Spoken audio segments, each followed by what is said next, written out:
Berwick played a major role in World War II, and they're saving the memories in a museum. We'll celebrate the history with a ride on a Stuart tank. Hello everyone, I'm Don Jacobs, and I'm here in Berwick, Columbia County, and we're going to go wild with Discover NEPA, learning about the Stuart tank, learning about how important it is, and we're going to take a ride. The curator of this museum is Tom McLaughlin. This is the Stuart Tank Memorial Association Museum in Berwick, Pennsylvania at 309 North Vine Street. Prior to World War II, the Army hand-built their own tanks one at a time at Rock Island Arsenal in Illinois. And going into the war, they had 300 tanks and the Marine Corps only had 0. They knew they had to do something, so they broke down and went to private contractors. In the spring of 1938, the American Car and Foundry Corporation, commonly referred to as ACF, was one of several sites selected by the War Department to produce tanks for the support of the Allies. The first order was received that year to build 392 𝗚𝗏 tanks, the Stuart tank. The first tank was delivered on August 14, 1940, 16 days ahead of schedule. Part of the plant still exists in Berwick today. Nobody had produced this many tanks before, and the ACF couldn't get someone to supply enough armor plate, so they actually built their own furnaces and produced their own armor plate here. And they were the largest producer of armor plate in the United States during World War II. Wow, how many people do they employ in their heyday? At the peak, they had 9,135 workers. They came from 177 different towns all over northeastern Pennsylvania. The rest, you could say, is history. The museum is a great place to find even more history about the Stuart tank and the other items from World War II. From U.S. guns to weapons of the enemy, the word spread about this museum and people started donating things that they had so they could be on display forever. The museum is open to the public, and despite its size, it's packed with artifacts and stories about the war. The museum opened in 2022, but years before that, a committee collected up enough money to buy a Stuart tank, refurbish it completely, including a new engine, and made it roadworthy. 𝗚𝗏 is the driver of Lady Lois. Is that the name that it would have had on it in World War II? Whatever company they were part of, which is able through item generally. It depends what type of unit it is. But say if you're an able company, a lot of times every tank in able company would have a name starting with A. Got you. Yep. Before you start the tank, you need to crank it to ensure fluids are where they need to be. Adam's father jumped on it first. Yep, what you're doing is literally getting all the unspent oil and fuel out of the lower cylinders from the last time it ran. Okay. And even I had a turn at the crank. And you give it at least 50 to 60 cranks each time before you start. Okay. So whenever you want to quit. I'm done. Good job.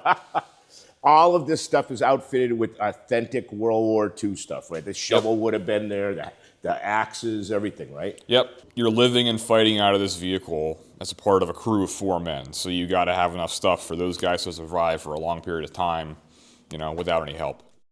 So the main armament of a Stuart tank is a 37 millimeter gun.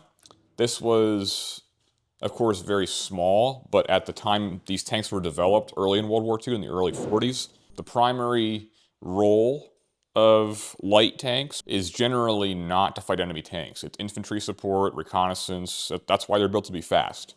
They're used by cavalry units as well. It also features 3 30 caliber machine guns. You've got a bow machine gun right here for the guy that is called your bow gunner. You have a coaxial 30 cal up there in the main gun mount as well, and you have an exterior M1919A4 on top of the turret for anti-aircraft defense. And 4 people fit in this. Yep, 4 guys would actually crew and operate this, and then sometimes you do actually see on a variety of tanks, you see infantry riding on the back, because they didn't have enough trucks sometimes to transport everybody, Gotcha. And it was finally time to climb into the tank, which I quickly learned was meant for people a lot smaller than me. Holy goodness, you have to be skinny. Yep. Am I gonna get out? Yep, we'll get you out. We have WD-40 here. Can I stay here, or do I have to go down? Yep, right there is fine. Oh, good. Yep, Yeah. as long as you can stand steadily and just hang I'm on. standing. I'm holding on. Yep. Now you're gonna be down in that other Yep, one, I'm right? gonna be down there. Okay. Yep. Back in 1940s, men and women were both a lot smaller, generally speaking, than most people today. Myself, I'm about 5'10", 195 pounds, and I even struggle to get into the driver's seat sometimes of this vehicle.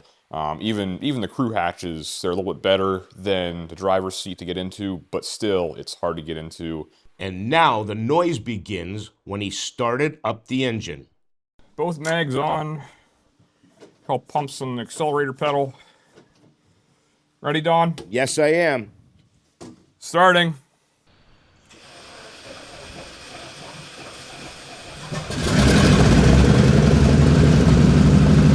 Wow.